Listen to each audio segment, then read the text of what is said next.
Hello guys, welcome to Economic Success. Today we will discuss the difference between change in quantity demanded and the change in demand. So let's start. First is movement along demand curve. Second one is shift in demand curve. Movement along demand curve is also known as change in quantity demanded, and shift in demand curve is also known as change in demand. So the first difference is this occurs when quantity demanded changes due to change in its own price. इसका मतलब कि quantity demanded में किस लिए change आता है, commodity के खुद के प्राइस की वजह से, और अदर फैक्टर्स कांस्टेंट रहते हैं। इट मीन्स इंक्रीज और decrease in demand due two factor other than price of a commodity. इसमें क्या होता है, डिमांड में इंक्रीज या डिक्रीज कब होता है, जब अदर फैक्टर्स में चेंज आता है और प्राइस कांस्टेंट रहता है। अदर फैक्टर्स क्या हो गए, PR price of related goods, Y income, T taste and preference, E expectation of consumer, and O other factors. Second difference is in this only price of the commodity changes and all other factors remain same.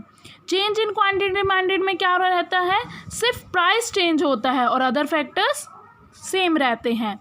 और इसमें क्या होता है, other factor change होते हैं और price constant रहता है। Next difference, it is of two types and it is also of two types. First is expansion, change in quantity demanded. First is expansion. It means increase in quantity demanded due to fall in its prices. इसका मतलब quantity demand क्या हो रही है, increase हो रही है। क्यों, क्योंकि उसके प्राइस कम हो रहे हैं और अदर थिंग्स कांस्टेंट रहती है। इसमें स्लोप डाउनवर्ड रहता है। इंक्रीज इन डिमांड में क्या होता है, it is a rightward shift. इसमें शिफ्ट होती है डिमांड कब, कहाँ पे, राइट साइड। क्यों, क्योंकि अदर फैक्टर्स में चेंज आता है और प्राइस कांस्टेंट रहता है, such as increase in price of substitute.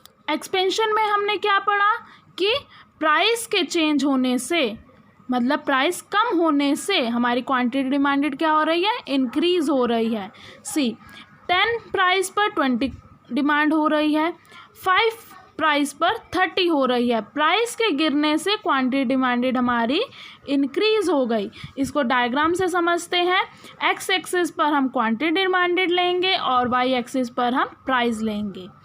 5 price पर कितनी हो रही है, 30, और 10 पर कितनी हो रही है, 20। तो 10 पहले थी और उसके बाद 5 गिर गई, तो हमारी क्वांटिटी डिमांडेड इंक्रीज हो गई। प्राइस के गिरने से क्वांटिटी डिमांडेड इंक्रीज होगी, तो हमारा स्लोप कहाँ जाता है, डाउनवर्ड। तो एक्सपेंशन का स्लोप कहाँ जाता है, डाउनवर्ड। दूसरे में हमने पढ़ा था इंक्रीज इन डिमांड।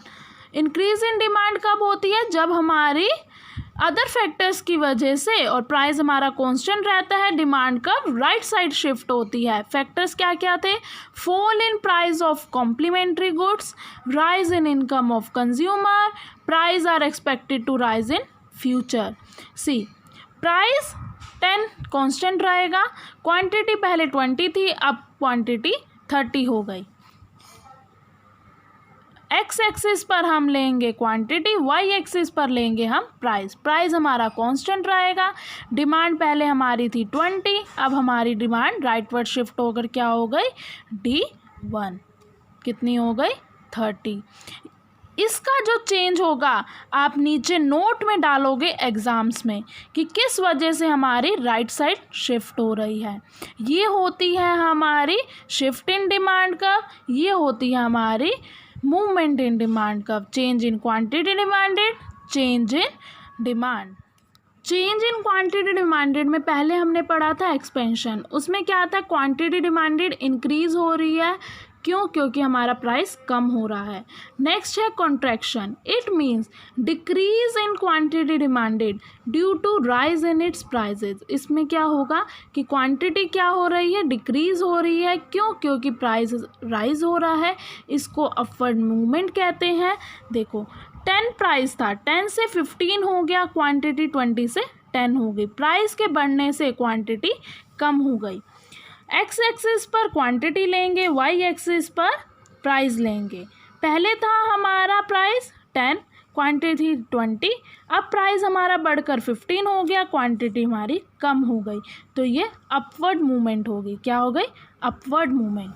सेकेंड हमने पढ़ा था चेंज इन डिमांड, उसमें हमने इंक्रीज इन डिमांड पढ़ा था। उसमें राइटवर्ड शिफ्ट होती थी डिमांड का, प्राइस कांस्टेंट रहता था और अदर फैक्टर्स की वजह से राइटवर्ड शिफ्ट थी। सेकेंड है डिक्रीज इन डिमांड, ये लेफ्टवर्ड शिफ्ट होती है।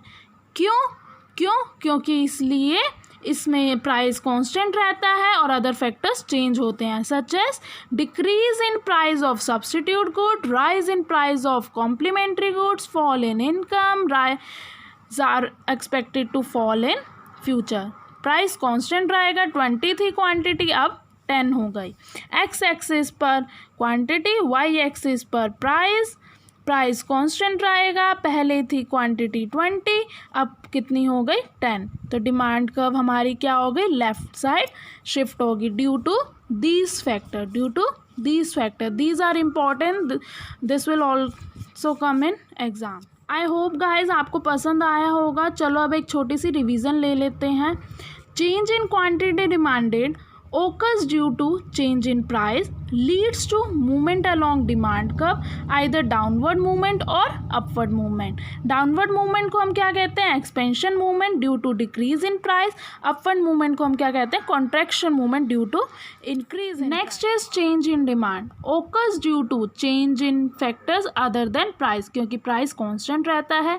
Leads to shift in demand curve, either rightward shift or leftward shift. Rightward shift known as increase in demand due to favorable change in factors at same price. Leftward shift known as decrease in demand due to unfavorable change in other factors at same price. I hope guys आपको पसंद आया होगा। Theory of demand ख़त्म हो गया है। Please support करते रहिए, अपने फ्रेंड्स के साथ शेयर करिए, सब्सक्राइब करिए और बेल आइकन को टच करना ना भूलिए।